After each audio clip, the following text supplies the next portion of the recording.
morning, or depending when you're watching this, good afternoon, good evening, or good night.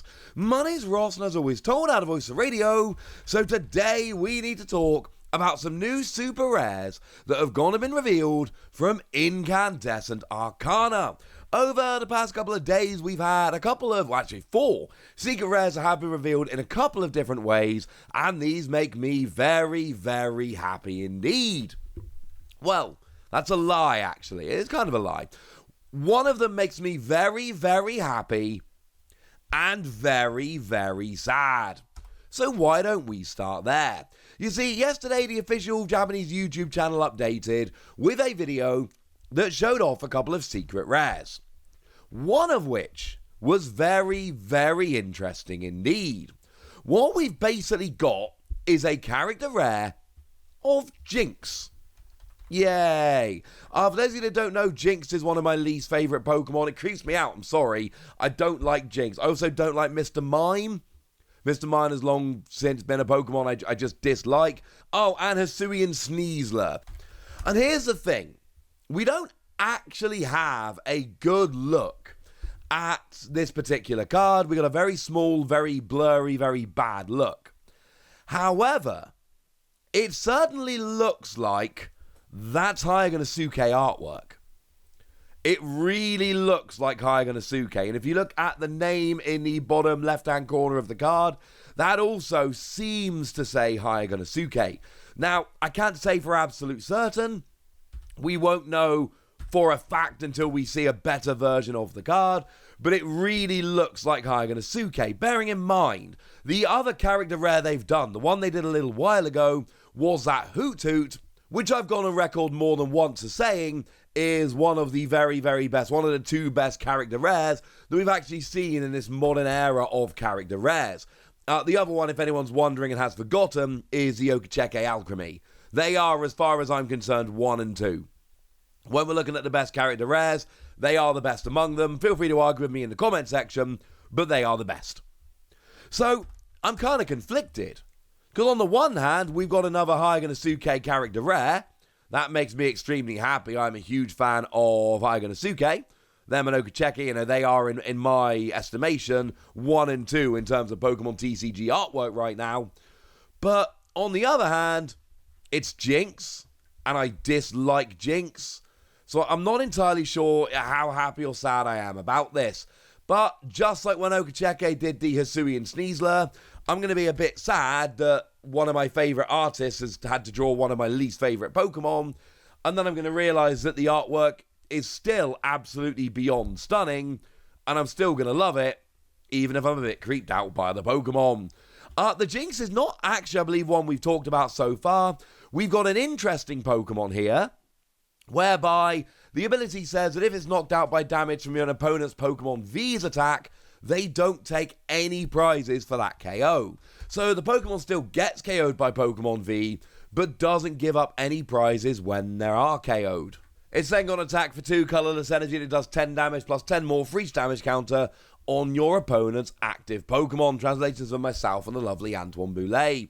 So it's an interesting Pokemon. Certainly can, it's really good for 2-hit KOs if you can get a big hit in.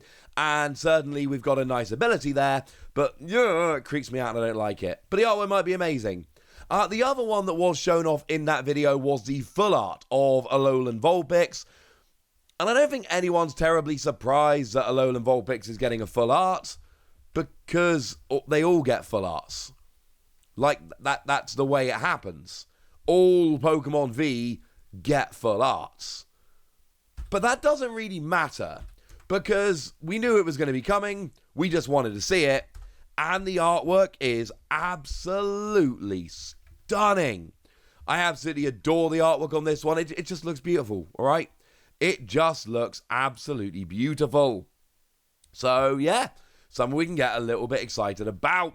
Still no word on the second character super rare. Of course, we have already seen that we are going to be getting Superior V, which is really, really, really, really important, because the fact that we're getting Superior V means that we can potentially get Alolan Vulpix V. I still don't think we will, because they generally reveal the character super rares at the same time as they revealed the corresponding V. They did it with Superior. They revealed Alolan Vulpix V a while ago, and they've still not shown us the character super rare. So I don't think, and I don't know, and I need to say that clearly, we don't know, but I don't think we're actually going to be getting an Alolan Vulpix V character super rare. I kind of hope we do, because it would be amazing, but it is very, very fair to say at this stage that we don't actually know. The last character super rare is going to be revealed this week, and that's going to be wonderful, and we're going to see it, and it's going to be lovely, but as it stands at the moment, I'm afraid we don't actually know. In terms of character rares, I should mention, they did initially show us Braixen and Gardevoir, and they have since shown us Altaria and Milotic. So when you add in Jinx as well, that means there's only actually one left to be revealed. No, wait, sorry, there isn't one left to be revealed. When I recorded this, incidentally, that was true, but I was literally sitting here editing the video, and another video was gone and uploaded by the official Pokemon channel, where they showed off the last of the character rares. They showed off Smeargle. Now, Smeargle here is just really, really cool. We've got Ushiyama artwork here, which is rather lovely. Just to be clear, no, in this box they did not pull the Jinx. I wish they did. They pulled a couple of other cards I've already shown you, so we still don't have a better look at the Jinx. I'm sorry. But we do have the last character rare here. It is Smeargle. And it's just cool. Really love the artwork. I mean, Smeargle's one of those Pokemon that's just crying out for a character rare. Lovely that we have one here. Once again, it's a card we haven't actually got to talk about yet. There's been so much going on over the past week. But we've got an interesting attack for one colorless energy that lets you look at the top 5 cards of your deck and attach any number of basic energy you find to one of your Pokemon in play. And the fact that it's one colorless energy on a single prize basic Pokemon tells us quite clearly that this is adaptable. We can make this work. You may well be giving up a prize to use it because it's very, very, very, very weak. However, what we basically got here is just a Pokemon that can accelerate energy really nicely to almost anything. And sure, it's not guaranteed and you got to hit enough energy off the top and blah, blah, blah. I really like this one. This is one to keep a bit of a close eye on. And we've got a really rather awesome character rare of it as well, so that's just a lovely bonus. But officially this morning, Pokemon did go and show off a couple of the full arts. And let's just say this is going to drive some of the collectors wild. And we might as well start off with the one that everyone was waiting for. It's Full Art Serena. Now, we knew we were going to get a Full Art Serena because we do actually occasionally get the odd supporter that doesn't get a Full Art, but that was never going to happen here. Not with Serena. So we always knew there was going to be a Full Art coming. We now do have a Full Art that has gone and been shown off. And yeah, this is going to drive the collectors absolutely wild. Serena is a very popular character. Everybody loves Serena. So nobody should really be terribly surprised at this stage. Firstly, that we're getting Serena. That was kind of always a given. But secondly, it's getting the Full Art and it's just, people are going to go crazy for this. Serena as a card, incidentally, lets you discard up to 3 cards from your hand and then draw until you have 5 cards in hand, which is a really good draw ability, or switch one of your opponent's bench Pokemon V with their active. So this could end up being a very, very, very interesting card, because it's gusting, but it's only for Pokemon V, but it's also got really good draw instead. And you know, how many times have you drawn boss's orders when you really need a draw card, or a draw card when you really need a boss's orders? And this kind of fixes that by allowing you to essentially draw both at the same time. But it only gusts Pokemon V. So that means if you're somebody like me that really wants to play single prize decks, does this mean that lots of people are going to be playing Serena instead of boss's orders? And that means that I'm not going to get gusted as much? That's kind of awesome. Or are people going to avoid playing Serena because they can't gust single prize Pokemon? The fact that it's both a draw card and gusting really does open up a lot of options here, and it's one that I am very, very, very interested in. It's definitely one that's going to see a huge amount of testing. I feel extremely confident that people are going to test the bejesus out of this. I'm not so sure it's actually going to see a ridiculous amount of play. I don't know. It's really interesting to think about, but it's certainly there and it's certainly interesting. The other one we've got here is for Isode Girl. Now, that is another supporter card. We got another full art. I do suspect this one is also going to be very, very popular. The artwork is lovely. I don't think it's going to be quite as popular as Serena. I do think Serena is going to be the queen when it comes to value between these cards. But make no mistake about it, this is still going to be a card that people absolutely love. Now, because the news has been going a little bit nuts and because I took a couple of days off to go to Worlds, this is a card that we've not actually had a chance to talk about yet, which makes me a little bit sad. There should be a roundup video coming of all of the cards we've not talked about yet from Incandescent Arcana, so look forward to that one. We talk about every card, so I feel like that is something we still need to do.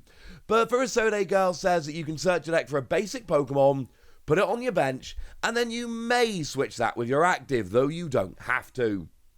And this, again, is another card which is really, really, really interesting. Because you've got the option of grabbing a basic and switching straight into it, which is good. But there's no, you can't just go and get yourself a basic. But, one example, Miltank. This seems like the kind of card that the Miltank would love. Of course, Miltank has got that ability that prevents it being damaged by Pokemon V. So not only does this let you go and get your Miltank out of your deck, clearly an interesting good thing that's going to help you out very much, but it also lets you switch it straight into the active, and this is the kind of thing you can do here. Go and search yourself a Pokemon that can block, get it straight into the active, so that it can do all of that blocking stuff. There are certainly going to be good things coming here. Of course, you can't evolve the turn you play a Pokemon, so this isn't going to do everything, but if you need to get a basic Pokemon out and get it into the active right away, this searches it and switches all in one. It's not on the level of Serena, let's be perfectly clear, but it's still a very, very good, interesting card indeed. So there we go, ladies and gentlemen. Those are the new secret rares. I'm a little bit excited about them, and if I may be so bold as to suggest, maybe you should be a little bit excited about them as well. Oh, and one more little appendix before we finish here. The rainbow rare of Isode Girl has actually been shown off as well. It's not terribly game-breaking, of course, because it's the same art as the full art, but rainbow-fied. But hey, it's been shown off, and what am I going to do? Not show it to you in this video? No, ladies and gentlemen, that doesn't sound like me. So yeah, as I said, I'm pretty excited. But I want to know how excited you are. I want to know anything you want to tell me, so let me know in the comment section. Go nuts! Be nice! And then make sure you like this video, subscribe to this channel, follow me on Twitter at the Wasi. That's where we talk Pokemon and card games and a whole bunch of other card games. And please do consider checking out patreon.com/PTCG Radio, where you can support the channel, get some bonus podcasts, join a Discord server where we chat some Pokemon, all kinds of fun things. On this week's bonus pod, I'm going to be telling you the full story about my Worlds trip, and it's going to be lots of fun. And I give shout-outs to people like the lovely Stephanie Schapp, who is one of our newer Patreons and is a very lovely person. Thank you for the support, and thank you for being a very lovely person. But by far the most important thing, as always, look after yourselves till next time, would ya? Thank you very much for watching. My name's Ross, and you've been watching PTCG Radio.